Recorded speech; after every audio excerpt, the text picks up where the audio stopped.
In this VCIC training video, we'll go over a brief background and overview of the venture capital industry.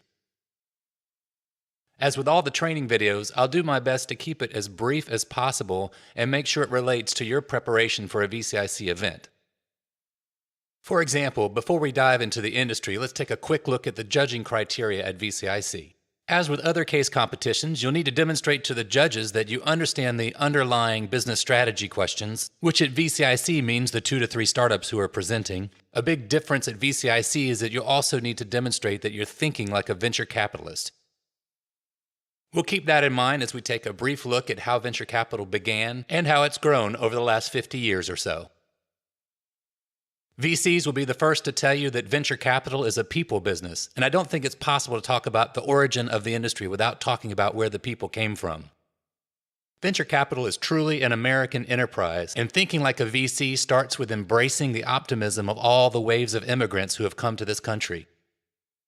If America attracts a certain kind of individual, California takes it to the next level. The gold rush was the first major migration of Americans to the West Coast. But it wasn't the last. An oil boom in the early 1900s brought more money and people to California, which continues to be one of the top oil-producing states. By the 1920s, the film industry was taking off, again attracting talent and capital. California also benefited immensely from investments in aeronautics and aerospace, fueled by world wars, the Cold War, and the space race. By the 1950s, California was a unique petri dish of opportunism and individualism. It was in this environment that venture capital was accidentally born. An amazing group of scientists had been recruited to California to make silicon chips with Nobel laureate and famous jerk William Shockley. 8 of these scientists, who came to be known as the Traitorous 8, couldn't take it anymore and left en masse to find a new job together. When they couldn't find a corporation to take them all in, they enlisted the services of New York banker Arthur Rock, who ultimately put together a deal with Fairchild Camera to launch Fairchild Semiconductor as a new startup. It was a great success. Several years later, 2 of the Traitorous 8 joined together again with Arthur Rock to start Intel. I'm sharing this brief and admittedly flawed history of venture capital to help you think like a venture capitalist. Venture capitalists create value in a different way than other parts of the economy. In my experience at VCIC events, it is this California-esque worldview that many VCIC teams fail to embrace. Let's take a quick look at how the industry has evolved. Venture capital has seen a lot of change over the last half-century, particularly in the types of ventures that get funded, but also in the size and focus of venture capital firms. It'll be up to your VCIC team to work with local VCs to find out what the current trends are. One trend has been upward. Venture capital has gone through several boom and bust cycles since the 1980s, but the trend is clearly upward. Total funds under management has increased tenfold over the last 30 years. Bonus question, why don't you see the boom-bust cycles here? As we'll discuss in the video about fundraising, VC funds have a 10-year life. That means funds raised in 2001, for example, continued all the way to 2011.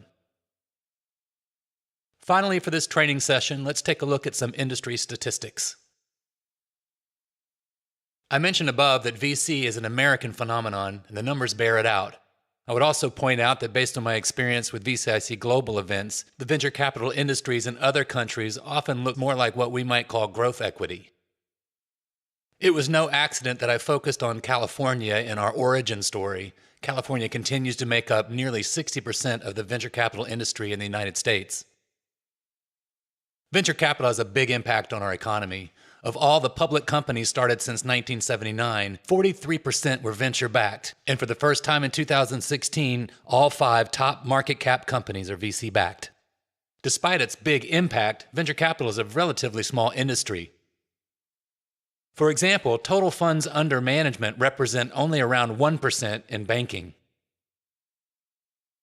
This table shows the most active VC funds in the first quarter of 2016. You'll see some familiar logos from previous slides, as well as plenty of California representation.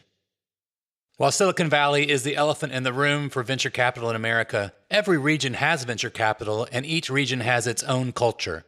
Your VCIC team should learn the trends and culture in the region in which you'll be competing. Thus concludes our ridiculously abbreviated overview of the venture capital industry. My goal here was to give you enough background so that you can start to think like a VC and demonstrate your thinking to the venture capitalists at your event.